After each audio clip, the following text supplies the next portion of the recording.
মাত্র 1 কাপ আটা দিয়ে তৈরি করে নিলাম 25টা সিঙ্গারা, তাও আবার সিঙ্গারা ভাজ করা ঝামেলা ছাড়াই। এই বৃষ্টি বাদলের সন্ধ্যায় যদি এমন গরম গরম সিঙ্গারা হয় তাহলে তো একদম জমে যায়। আসসালামু আলাইকুম, আশা করছি আজকের রেসিপিটা আপনাদের ভালো লাগবে। যদি ভালো লাগে অবশ্যই একটা লাইক দিবেন আর আমাকে সাপোর্ট করার জন্য আমার ভিডিওটা বেশি বেশি শেয়ার করবেন। সিঙ্গারা তৈরি করে নেওয়ার জন্য আমি এখানে 1 কাপ পরিমাণ আটা নিয়ে নিয়েছি আর দিয়ে দিচ্ছি পরিমাণ মতো লবণ, দিয়ে দিচ্ছি 2 টেবিল চামচ পরিমাণ রান্নার রেগুলার তেল। এবার হাতের সাহায্যে খুব ভালোভাবে মিশিয়ে নিব, যতক্ষণ অবধি আটার গায়ে তেলটা খুব ভালোভাবে মিশে যাচ্ছে সেই পর্যন্ত তেলটাকে খুব ভালোভাবে আটার গায়ে মিশিয়ে নিতে হবে। এই কাজটা আপনি যত ভালোভাবে করে নিতে পারবেন আপনার সিঙ্গারাটা ঠিক ততটাই ক্রিস্পি হবে।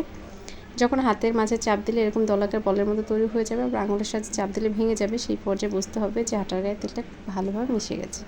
এই পর্যায়ে দিয়ে দিচ্ছি কালো জিরে, যারা পছন্দ না করেন তারা স্কিপ করতে পারেন, তবে দিলে এর ঘ্রাণটা আমার খুবই ভালো লাগে। এরপর অল্প অল্প করে পানি দিয়ে আমি পারফেক্ট একটা ডো তৈরি করে নেব। এখানে আমি নর্মাল পানিটাই নিয়েছি, কোনো রকম ঠান্ডা কিংবা গরম পানির প্রয়োজনে নর্মাল পানি দিয়ে এই ডোটা তৈরি করে নেওয়া যাবে। আর একসাথে সমস্ত পানিগুলো দিয়ে দিবেন না, অল্প অল্প করে পানি দিয়ে ডোটা তৈরি করে নেবেন, এতে করে পারফেক্ট একটা ডো তৈরি করে নিতে পারবেন।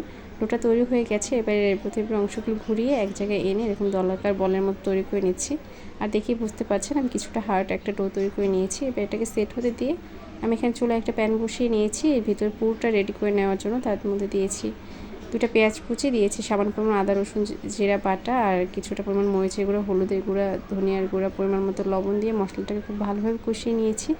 এরপরে এখানে একটা টমেটো কুচি দিয়ে দিলাম আর একটা কাঁচামরিচ কুচি। এবার এটা দিয়েও একটু ভালোভাবে কষিয়ে নিয়ে এর মাঝে দিয়ে দেবো আলুটা আমি কিউব করে আলুটা দিয়ে সব কিছু আবারও নেড়েচে একত্রে খুব ভালোভাবে কষিয়ে নেব। কষিয়ে নেওয়া হয়ে গেলে এর মাঝে দিয়ে দেবো পরিমাণ মতো পানি। খুব বেশি পরিমাণ পানি দেওয়ার প্রয়োজনে, আলুটা সিদ্ধ হতে ঠিক যতটা পরিমাণ পানি লাগবে সেই পরিমাণই পানিটা দিয়ে দিচ্ছি। পানি দেওয়া হয়ে গেলে আবার সব কিছু একত্রে নেড়েচে মিশিয়ে নিয়েছি। এবার অপেক্ষা করব ফুটে ওঠার আগ পর্যন্ত। যখন ঝোলটা ফুটে উঠবে সেই পর্যায়ে ঢাকনা দিয়ে ঢেকে এটাকে সিদ্ধ করে নেব। সিদ্ধ করে নেওয়া হয়ে গেলে শেষের দিকে যখন পানিটা শুকিয়ে দিয়ে দিচ্ছি একটি মিক্স মশলা। আমি এখানে পাঁচফোড়ন, ধনিয়া, জিরা, মরিচ, গরম মশলা সব কিছু একত্রে শুকনো তাওয়ায় টেলে তারপর সেটাকে গুঁড়ো করে দিয়ে দিয়েছি। এতে করে খুব সুন্দর একটা স্মেল আসে, এটা খেতে অনেক বেশি ভালো লাগে, একদম দোকানে কেনা সিঙ্গারার মতোই লাগে।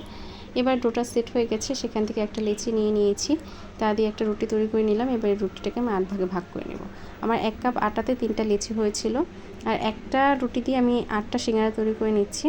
এভাবে সিঙ্গারা তৈরি করে নিলে খুব সহজেই সিঙ্গারা তৈরি করে নেওয়া যায়, একদম ভাঁজ করা ঝামেলা ছাড়া ঝটপট অনেকগুলো সিঙ্গারা তৈরি করে নিতে পারবেন। এরপর এর ভিতরে পুরটা দিয়ে দিচ্ছি একটা চামচের সাহায্যে। এবার এর বর্ডারগুলোতে আমি একটু পানি লাগিয়ে নিয়েছি যাতে করে আঠার হিসেবে কাজ করে, এতে করে এর বর্ডারগুলো ছুটে যাবে না যখন আপনি ভেজে নেবেন।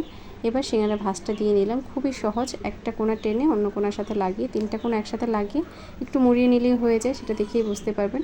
এবার এগুলোকে ভেজে নিচ্ছি। ভেজে নেওয়ার জন্য চুলায় একটি প্যান বসে তাতে পর্যাপ্ত পরিমাণ তেল দিয়ে তেলটা যখন গরম হয়ে এসেছে সেই পর্যায়ে এক এক করে সিঙ্গারাগুলো দিয়ে চুলা আঁচটা মিডিয়ামে রেখে অনবরত নেড়েচেড়ে উল্টে পাল্টে সময় নিয়ে এরকম পছন্দ মতো কালার করে ভেজে নিলে রেডি। আশা করছি রেসিপিটা আপনাদের ভালো লেগেছে।